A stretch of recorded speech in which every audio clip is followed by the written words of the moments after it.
Hi, this is Amanda from hCG Basics, formerly known as Less of Me 1 on YouTube. We've started a new YouTube channel, hCG Basics. You can also follow me on Twitter, Amanda at hCG Basics. Join our Facebook group, hCG Basics. And you can also take a look at my blog. You can get all of that through links at hcgbasics.com.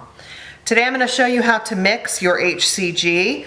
And these are the things that you're going to need. You're going to need your bacteriostatic water.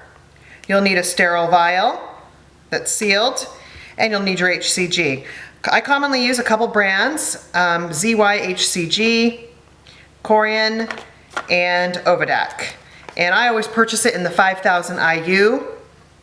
So you can see here. You're also going to need some alcohol swabs and a mixing needle and syringe. So we'll go ahead and get started. First thing you want to do is make sure that you have a completely cleaned surface. I like to use the disinfecting wipes and wipe down my countertop very well. And then you want to make sure that you're not laying stuff down actually after you've opened it back down to the surface or touching it back to your fingers. Wash your hands really well before you get started.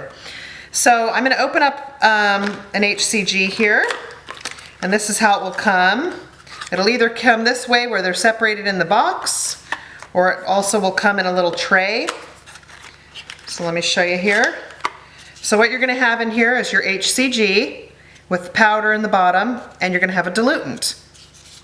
The diluent you're not going to use because this does not have any kind of preservative in it to help your hCG last the length of time you need it for taking hCG. These are included in here for when the hCG is given as a single dose by your doctor, and it is not meant to divide hCG into several days. So just discard this. So your hCG's in here, you're gonna pop that out and you'll be ready to get started with that. I'm gonna move these here. So your hCG will be a little powder. Sometimes it's loose powder and sometimes it looks like a little pellet in the bottom there. And what you want to do is dilute this and move it to your sterile vial. So what you're going to do is you're going to take the top off of the hCG. There's just a little cap on here, and you're just going to get your fingernail under it and pop it right off just like that. And you're going to do the same with the bacteriostatic water. It also has a little cap that pops right off just like that. Very easy. So the first thing that we're going to do is take an alcohol swab, and we're going to clean the surfaces of tops of each of these vials really well. You want to make sure everything is very clean, and get in there and get that one really well. Okay. And then we have a mixing syringe. The ones that I sell and have on my site go up to 3 mLs or cc's. So we're going to dilute our hCG with a total of 5 mLs. So we're going to use this to get to that point. And this is how I like to do it. There are variations and people do it different ways, but I'm going to just show you what I usually do. So what we'll do is first we're going to take 2 milliliters of the bacteriostatic water. So remove your needle. And what I always do is pull my plunger up to 2 and inject that air into here, because each of these containers are airtight. So when you remove something, you need to add something in. It just keeps anything from leaking or pressure building up inside. So we're gonna go into the bacteriostatic water, inject our air, and I always like to pull my needles down from below to make sure that I'm getting as little air as possible. And I'll show you that here. We're going to number 2 ml. So pull that out, and then we're going to add the 2 ml to your hCG. And these the brands of hCG I buy are the ones that come with a rubber stopper in the top. I don't like the ones you have to break off the ampule, because when you break the ampule off, it's possible to end up with some glass shards in the bottom, and then you would need to use a filter needle in order to get the hCG out. So you'll notice that because this is vacuum sealed, that the plunger automatically went down and the water went down into the hCG. So what we're going to do is just remove that. Keep this from touching anything else.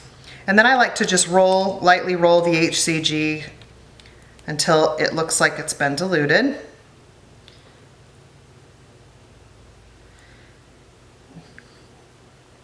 So then I'm going to pull my plunger back to 2 again because I'm going to be drawing out all of this hCG. So I'm going to pull my plunger back to 2, put it back into the hCG, and then I'm going to push that air in there, and it creates kind of a pressure in there so that it's easy to pull the hCG back out. And you'll notice that the needle comes most of the way out on its own. Now this seems a lot more complicated than it really is. It's really not that difficult, and if you mess up on the air part, it's really not that big of a deal. The main factor is to get all of the hCG out of your vial.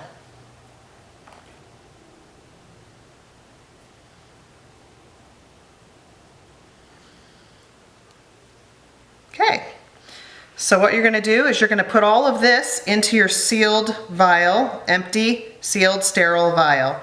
These will come with your dosing kit if you order a dosing kit from me.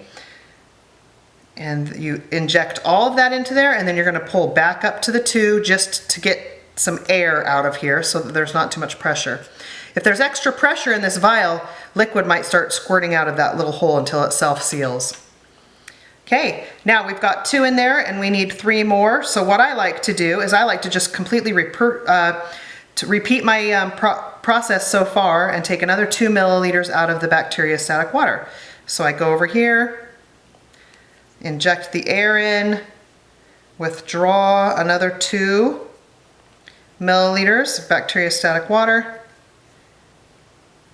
and then I go back into the hCG again, even though we've removed the hCG, but I like to do that just to make sure if there's any residual hCG left that we've gotten all of it out. Now this time you have to push the plunger in, and then you can let go and it'll suck out any air that's left. You just want to make sure that the tip of your needle is just in the very top of this vial so that it's not taking any of the hCG liquid with it. So you can pull that out just like that. Now we've got 4, we've got 2 in here, and you can actually push this air right back into there after you've done this. But let's go ahead and set this aside and roll this in the hands again, just to make sure. You don't want to shake it hard. You just want to kind of roll it lightly to get any of that hCG that might be left in there. So then I'm going to pull this back up to 2 again. Go into here. These rubber stoppers are great because they're self-sealing to a certain point. Never reuse a vial though. You need a new vial each time you mix hCG.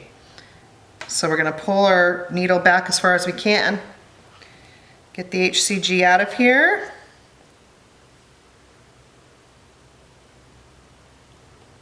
I need to pull my needle back just a little bit more so that it's just barely inside this vial. Okay, I've got all the hCG out of there and we can get rid of that, throw it away. We're going to put our next 2 milliliters in here and then allow that extra air to escape again. Okay, now we've got 4 milliliters of hCG and bacteriostatic water in this small vial, and we need 1 more to equal 5. I always mix 5 milliliters total of the bacteriostatic water with the hCG. It just makes the calculations easier for daily doses. So you go back into your bacteriostatic water, put in 1 milliliter of air in, turn upside down, and then we're just only going to go to the 1 this time. So you can see the numbers here. 1, 2, those are the main ones I use. So I'm going to pull that out. And then you're going to add your last milliliter of water, bacteriostatic water, to the hCG.